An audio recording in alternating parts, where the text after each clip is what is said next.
ذوالحجہ. تو ذوالحجہ جو ہے وہ ایک بڑا خاص مہینہ ہے, تو آج ہم اس پہ بات کریں گے کیونکہ پھر شروع ہو جائے گا, تو آپ کو اس سے پہلے پتہ ہونا چاہیے کہ کیا کیا کرنا ہے. نحمدہ ونصلی علی رسولہ الکریم, اما بعد فاعوذ باللہ من الشیطان الرجیم, بسم اللہ الرحمن الرحیم. رب اشرح لی صدری ویسر لی امری واحلل عقدۃ من لسانی یفقہوا قولی. عشرہ ذوالحجہ کی فضیلت. اللہ سبحانہ تعالیٰ کا اپنے بندوں پر بہت بڑا فضل ہے کہ اس نے بندوں کے لیے فرما برداریوں کے موسم بنائے ہیں کہ وہ ان میں کثرت سے نیک اعمال کریں اور ان کاموں میں ایک دوسرے سے آگے بڑھیں جو ان کو ان کے رب کے قریب کرتے ہیں. تو ان فضیلت والے موسموں میں ایک موسم عشرہ ذوالحجہ کا بھی ہے. یہ وہ دن ہیں جن کے بارے میں رسول اللہ صلی اللہ علیہ وسلم نے گواہی دی کہ یہ دنیا کے بہترین دن ہیں, بلکہ اللہ تعالیٰ نے ان دنوں کی قسم کھائی ہے. والفجر ولیال عشر, قسم ہے فجر کی اور قسم ہے 10 راتوں کی. تو علماء یہ کہتے ہیں کہ ان 10 راتوں سے مراد عشرہ ذوالحجہ ہے, اور اللہ سبحانہ تعالیٰ کا ان دنوں کی یا راتوں کی قسم کھانا ہی ان دنوں کے شرف اور فضیلت کے لیے کافی ہے. تو بندے سے کیا مطلوب ہے, ہم سے کیا مطلوب ہے؟ ہم سے یہ بات مطلوب ہے کہ ہم ان دنوں میں عام دنوں سے زیادہ عبادت کریں, اللہ تعالیٰ کی طرف رغبت کریں, نیک اعمال کی خوب کثرت کریں اور اچھے طریقے سے ان دنوں کا استقبال کریں اور ان سے فائدہ اٹھائیں. تو ہم عشرہ ذوالحجہ کا استقبال کس طرح کر سکتے ہیں؟ نمبر 1, سچی توبہ کر کے. سب سے پہلے کرنے کا کام کیا ہے؟ توبہ. توبہ کرنا ایسا ہی ہے جیسے کسی کپڑے کو میل کچیل سے پاک صاف کرنا. جب کوئی کپڑا صاف ہو جاتا ہے تو ہی اس کا اصل رنگ نکھرتا ہے, تبھی اس کے اوپر جو بیل بوٹے ہوتے ہیں یا اس کے اوپر اگر کوئی رنگ کرنا ہو, کوئی پینٹ کرنا ہو, کوئی اس کو کلر کرنا ہو, تو وہ صحیح طور پر نظر آتا ہے. تو ان دنوں کا استقبال سچی توبہ کے ساتھ. اور توبہ کیا ہے؟ اللہ تعالیٰ کی طرف رجوع کرنا. اور توبہ میں بندے کی دنیا اور آخرت کی بھلائی ہے. قرآن مجید میں اللہ تعالیٰ فرماتے ہیں وَتُوبُوا إِلَى اللَّهِ جَمِيعًا أَيُّهَا الْمُؤْمِنُونَ لَعَلَّكُمْ تُفْلِحُونَ. تم سب کے سب اے مومنو اللہ کے حضور توبہ کرو تاکہ تم فلاح پا سکو. دوسری بات یہ ہے کہ ان دنوں کو غنیمت جاننا ہے. جیسے آپ کے پاس بہت سارا مال آ رہا ہے, وقت جو ہے وہ تو مال سے بھی زیادہ قیمتی ہے. آپ سمجھے کہ ڈھیر اور ڈھیر مال آ رہا ہے, اب آپ نے پلاننگ کرنی ہے کہ اس مال کو کس طرح فائدہ مند جگہوں پر استعمال کیا جائے. بالکل اسی طرح کہ اپنے آئندہ 10 دنوں کے اوقات کو کہاں پر استعمال کیا جائے, کہ اس میں کیا کیا مزید کروں گی جو آج کل نہیں کر رہی. یعنی وہ اگلے 10 دن آپ کے ان دنوں سے مختلف ہونے چاہیے, زیادہ بہتر ہونے چاہیے. اور جو شخص سچی نیت رکھتا ہے اور اللہ کی طرف رجوع کرتا ہے, اللہ سے دعا کرتا ہے, پھر کوشش کرتا ہے, تو اللہ تعالیٰ اس کو اپنا رستہ ضرور دکھاتا ہے. والذین جاہدوا فینا لنہدینہم سبلنا. جو لوگ ہمارے راستے میں سخت محنت کرتے ہیں ہم یقیناً انہیں اپنا رستہ دکھاتے ہیں, یعنی انہیں اللہ کی طرف آنے کا رستہ مل جاتا ہے. وَإِنَّ اللَّهَ لَمَعَ الْمُحْسِنِينَ, اور بے شک اللہ محسنین کے ساتھ ہوتا ہے.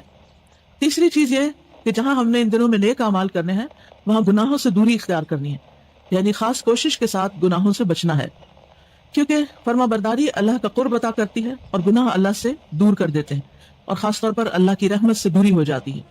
تو انسان یقینی طور پر اپنے گناہوں کی وجہ سے ہی اللہ کی رحمت سے دور ہوتا ہے. تو اگر ہم چاہتے ہیں کہ اللہ کی رحمت ہم سے قریب ہو, اللہ تعالیٰ کا ہم پر فضل ہو, تو پھر ہمیں نیکیاں کرنے کے علاوہ گناہوں سے بچنا بھی ہے. تو جو شخص یہ جان لیتا ہے کہ اسے کیا کرنا ہے اور کیا نہیں کرنا, تو وہ پھر اس کے لیے آسان ہو جاتا ہے. تو اہم بات یہی ہے کہ ہم نے ان دنوں سے بھرپور فائدہ اٹھانا ہے اور ان کو گنوانا نہیں. ہمیں نہیں معلوم کہ اگلے سال یہ دن ہماری زندگی میں آتے ہیں یا نہیں آتے. تو ہم اللہ تعالیٰ سے دعا کرتے ہیں کہ اللہ تعالیٰ ہمیں ان دنوں سے بھرپور فائدہ اٹھانے کی توفیق عطا فرمائے. اس عشرے کی فضیلت کیوں ہے؟ کیونکہ اس میں ایک خاص دن ہے جس میں سب سے زیادہ انسانوں کے گناہ معاف ہوتے ہیں, اور وہ ہے عرفہ کا دن, جس دن حج ہوتا ہے, جس دن اس دن کی تکمیل ہوئی تھی.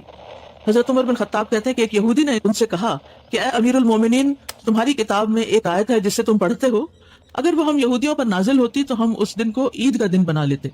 آپ نے پوچھا وہ کون سی آیت ہے؟ اس نے جواب دیا یہ المائدہ کی آیت ہے, الیوم اکملت لکم دینکم واتممت علیکم نعمتی ورضیت لکم الاسلام دینا. عمر رضی اللہ عنہ نے فرمایا ہم اس دن اور اس مقام کو خوب جانتے ہیں جب یہ آیت رسول اللہ صلی اللہ علیہ وسلم پر نازل ہوئی. اس وقت آپ عرفات میں جمعہ کے دن کھڑے تھے. تو عرفات کا دن جو ہے یہ معافی کا دن ہے, حج کا دن ہے, اور اس دن ہمارے دین کی تکمیل ہوئی تھی.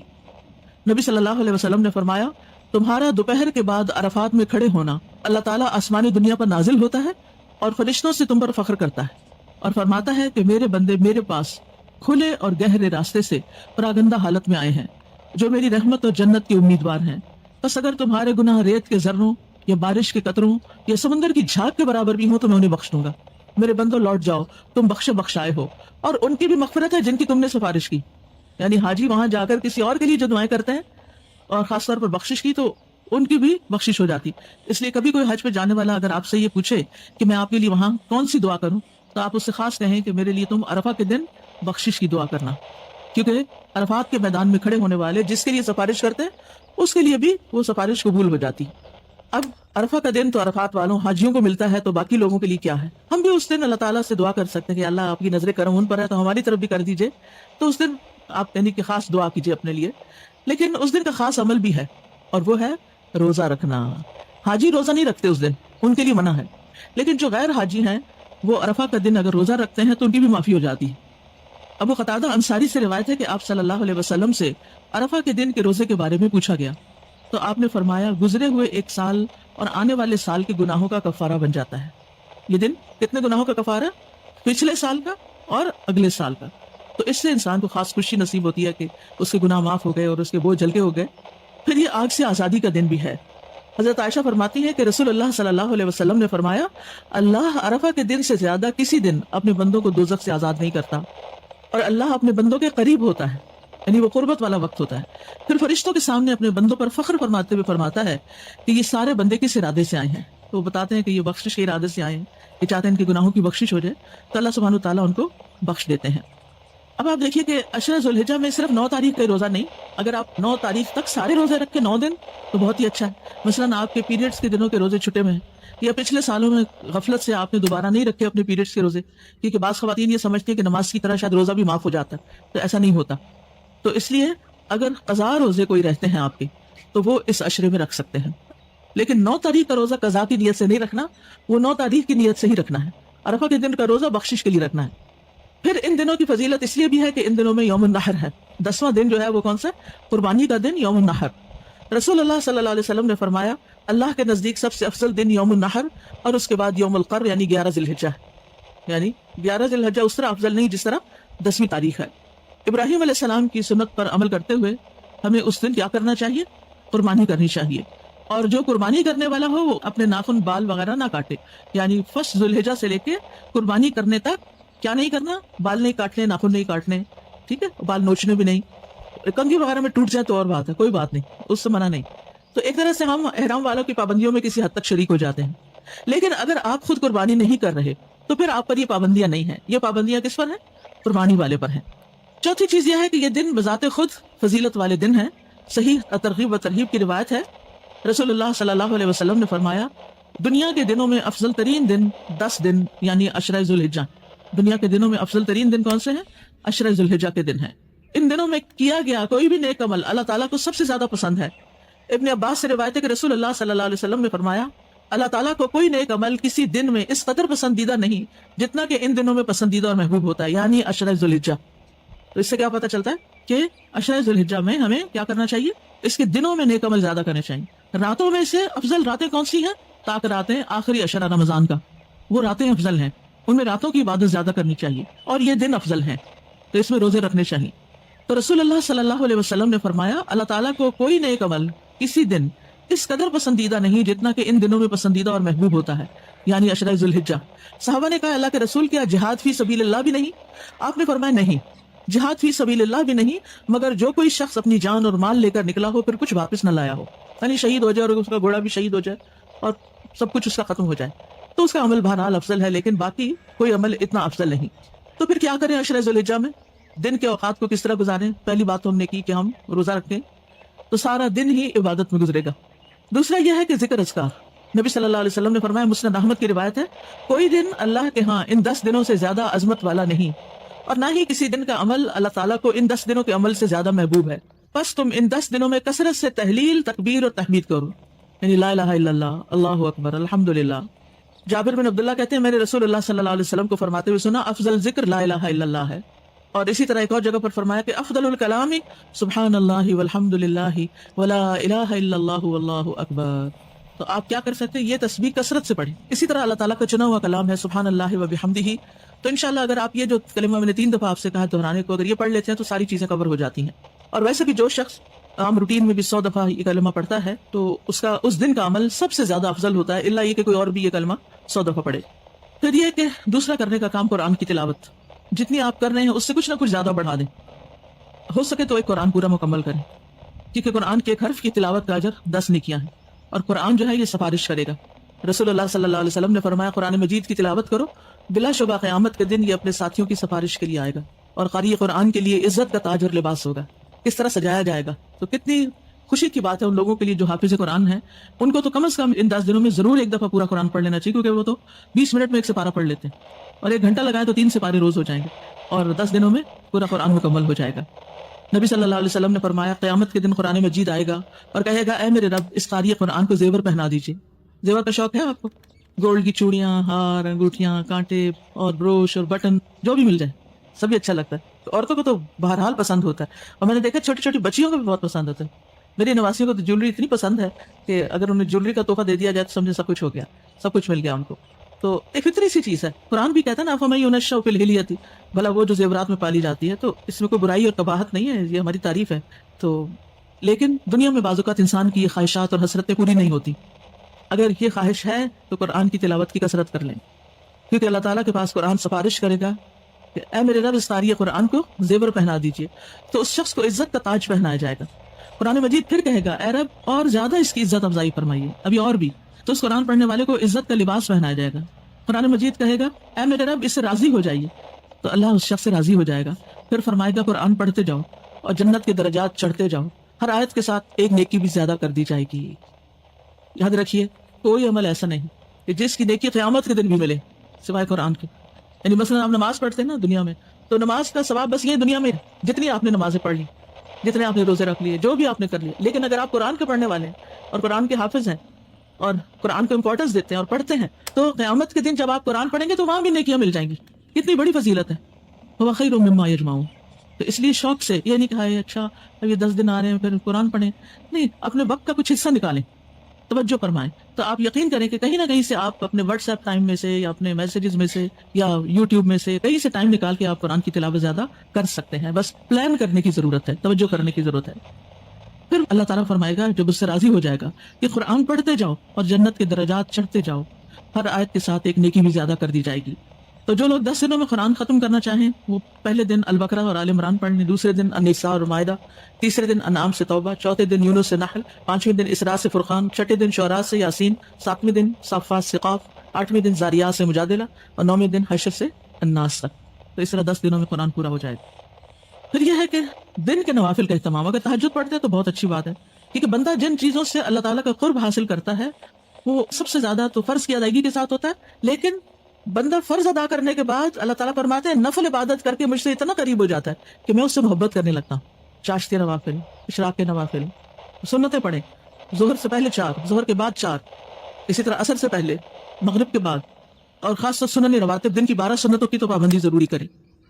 اور میں سفارش کروں گی آپ کی ٹیچر سے کہ آپ کو کلاس میں سے ذرا سا ٹائم زیادہ دیں تاکہ آپ لوگ سنتیں ساتھ ہی ادا کر سکیں۔ جی، باقی کسی چیز کو تھوڑا کٹ ڈاؤن کر لیں، لیکن ان کو ان دنوں میں کم از کم ضرور کچھ ٹائم دے کہ یہ اپنی یہیں پر ہی فرض نماز کے ساتھ اول آخر سنتیں ادا کر لیں، کیونکہ ہر سجدے پہ ایک درجہ بلند ہوتا ہے اور ایک خطا معاف کر دی جاتی ہے۔ رسول اللہ صلی اللہ علیہ وسلم کا فرمان ہے یہ کہ جو شخص ایک رکوع یا ایک سجدہ کرتا ہے اس کا ایک درجہ بلند کر دیا جاتا ہے اور ایک گناہ معاف کر دیا جاتا ہے۔ پھر اسی طرح گناہ جھڑتے ہیں جیسے سوکھے درخت کے پتے جھڑتے ہیں، مسند احمد کی روایت کے مطابق۔ چوتھی چیز صدقہ خیرات، ہر روز کچھ نہ کچھ صدقہ ضرور کریں، قربانی کریں، قربانی کے لیے پیسے جمع کرنے شروع کر دیں۔ اگر خود نہیں کر سکتے پوری قربانی، جیسے الہدا سے غریب علاقوں میں قربانی بھیجنے کا اہتمام کیا جاتا ہے، تو مثلا کلاسز مل کے کچھ گائے کے حصے یا بکرے وغیرہ کٹھے بھی صدقہ کر سکتے ہیں، کیونکہ ان لوگوں کو تو اس موقع پر گوشت کا انتظار ہوتا ہے، انہیں اس سے کوئی غرض نہیں کہ یہ کسی کی مسنون قربانی ہے یا صدقے کی قربانی ہے، تو صدقے کی قربانی بھی کرتے ہیں، لیکن یہ کہ اس طرح بھی آپ کر سکتے ہیں رشتہ داروں کی طرف سے اور لوگوں کو موٹیویٹ کر کے۔ تو بہترین صدقہ خیرات یہ ہے کہ انسان ان دنوں میں قربانی کرے، لیکن اس کے علاوہ بھی انسان کسی غریب کو کھانا کھلائے، نیکی اور دین کے کام میں آگے بڑھائے۔ یہ چھوٹے چھوٹے کاغذ ہیں نا جس میں عشر ذی الحج کی فضیلت اور تکبیرات لکھی، وہ آپ لے کے اگر 10 بانٹ دیں لوگوں میں تو جو اور بھی پڑھیں گے یہ بھی ایک صدقہ ہے، اور اس سے دین کی تبلیغ بھی ہو جاتی۔ اور صدقہ کرنے کو معمولی نہیں سمجھنا چاہیے، کیونکہ کھجور کا ایک ٹکڑا بھی آگ سے بچانے کے لیے کافی ہو سکتا ہے اگر آپ اخلاص کے ساتھ صدقہ کرتے ہیں۔ اور جو اللہ کی راہ میں فی سبیل اللہ کوئی چیز خرچ کرتا ہے تو اس کے لیے اس کا 700 گنا اجر لکھا جاتا ہے۔ تو اللہ کے راستے میں کیا ہوتا ہے؟ اللہ کے دین کے راستے میں۔ پھر روزوں کا اہتمام، روزے کا بدلہ صرف اللہ ہی دے سکتا ہے بندے کو۔ روزہ ایسی چیز ہے جس کے برابر کچھ نہیں، یعنی کہ بہت زبردست نیکی ہے۔ اللہ کے راستے میں ایک دن کا روزہ جو ہے 70 سال کی مسافت تک انسان کے چہرے کو آگ سے دور کر دیتا ہے، یہ مسلم کی روایت ہے۔ جیسے شروع میں نے عرض کیا تھا کہ نیکیاں کرنے کے ساتھ ساتھ کچھ چیزیں نہیں بھی کرنی، اور ان میں ظلم کی ممانعت ہے. ان دنوں میں کسی پر ظلم زیادتی نہیں کرنی, حرمتوں کا پاس کرنا ہے, جان مال اور عزت کا خیال رکھنا ہے. تو ایک مسلمان کی ہر چیز دوسرے مسلمان پر حرام ہے, اس کا خون, اس کا مال اور اس کی عزت و آبرو.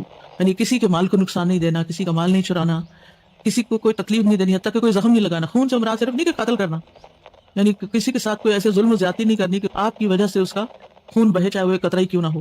اور اسی طرح اس کی عزت و آبرو, کسی کی غیبت نہیں کرنی, غیبت سے پرہیز کرنا ہے, لام تان سے پرہیز کرنا ہے, گالی گلوچ سے پرہیز کرنا ہے, بد کلامی اور فحش گوئی اور سخت باتیں کرنے سے پرہیز کرنا ہے. یہ چند چیزیں ہیں مختصر سی کہ جن کو یاد رکھنا ضروری ہے. الحمدللہ اسٹال پر ذوالحجہ اور قربانی کا پیمفلیٹ بھی موجود ہے, پھر عشرہ ذوالحج کی فضیلت بھی موجود ہے, اردو میں بھی ہے, انگلش میں بھی ہے, تو خود بھی پڑھیں اور دوسروں کو بھی پڑھائیں. تو جو لوگ بھی نیکی کریں گے وہ سب آپ کے لیے صدقہ جاریہ لکھا جائے گا, کیونکہ الدال علی الخیر کفاعلہ, جو خیر کی دعوت دینے والا ہوتا ہے وہ اس کے کرنے والے کی طرح ہوتا ہے. استاذہ اللہ تعالیٰ کا کتنا احسان ہے نا کہ ہر تھوڑے عرصے بعد ایسے نیکیوں کے موسم آ جاتے ہیں. اور جب ماشاء اللہ آپ نے ابتدا میں ہی سے بولا تو یاد دہانی ہوگی, تو کتنا انسان کو موٹیویشن بھی ملتی ہے, اللہ عمل کی بھی توفیق. الحمدللہ استاذہ جی, آج ہم نے سورۃ الفجر پڑھی اور اتنا بڑی اللہ کی رحمت اور قرآن کا معجزے کا اس بات تھا کہ اللہ تعالیٰ نے صحیح ٹائم پہ صحیح ایسے جیسے آیات ہمارے لیے ہی نازل ہوئی ہیں, تو بہت زیادہ شکر آ رہا تھا. اور پھر دوبارہ اللہ تعالیٰ نے یہاں پر بھی ریمائنڈ کروا دیا. تو ان 10 دنوں میں جو فجر کا وقت ہے اس کی قدر بھی کریں, طلوع فجر کے ساتھ اٹھ جانا, تلاوت قرآن کرنا, فجر کی نماز وقت پر ادا کرنا. اور پھر دیکھیے کہ سورہ فجر کے شروع میں اللہ تعالیٰ نے کچھ کام بتا دیے اور اینڈ پہ بتایا کہ نفس مطمئنہ. تو وہ نفس مطمئنہ حاصل کرنے کے لیے ضروری ہے کہ ہم وہ کام کریں جو اللہ تعالیٰ نے بتائیں. سر جی جیسے یہ کہ مثلاً اب آج ہے نا انشاءاللہ کہ چاند دیکھیں گے, تو جیسے کل ہم نے اپنے ناخن واخن سارے کاٹ واٹ لیے اور بچوں کو بھی یہی کیا, ان کے بھی کٹوا دیے اور سارے بال شال جس نے کرانے تھے, تو اس نیت سے کہ بچوں کو بھی مطلب اس کا اجر ملے گا, اور وہ بھی اگر پابندی کریں, مطلب وہ قربانی میں شامل تو ہے نا, وہ بھی جو قربانی ہو رہی ہے وہ سب گھر والوں کی طرف سے ہی ہو رہی ہے. ہاں, لیکن جو کر رہا ہوتا ہے پابندی اصل میں اس کے اوپر ہوتی ہے, باقی ویسے شریک ہوتے ہیں لیکن کرنا چاہیے, یعنی اجر ملے گا باقیوں کو بھی جو انشاءاللہ کر کر رہے لیں. ان سب کو بھی تھوڑے تھوڑے پیسے لے کے اس کا ڈلوا دیں, یعنی چاہے 10 روپے ہی ڈالیں, انہیں کہ آپ لوگ ڈالیں اس قربانی میں. سر یہ اکثر سوال آتا ہے نا کہ حدیث میں جو ذکر ہے وہ یوم العرفہ کا ہے, روزے کا, تو وہ پھر ہمارے یہاں چونکہ ایک دن کا فرق ہو جاتا ہے, تو اس کے بارے میں تھوڑی سی وضاحت کر دیں. صوموا لرؤیتہ وافطروا لرؤیتہ, جب چاند نظر آئے گا تو جب سے تاریخ شروع ہوگی نا اس سے ایک دن پہلے سے کیسے تاریخ بنا سکتے؟ جی نہیں, یوم العرفہ جب ہو رہا ہوتا ہے تو ایک ہی دن ہوتا ہے. ٹھیک ہے, وہ تو ٹھیک ہے, اس دن بھی روزہ رکھ لیں بے شک, جی. لیکن آپ کی نائت جس دن یہاں ہوگی اس دن چھوڑے نہیں. ٹھیک ہے, ذوالحجہ جزاک کے سارا عشرہ ہی روزہ رکھ لیتا ہے اللہ. انسان. جی جزاک اللہ.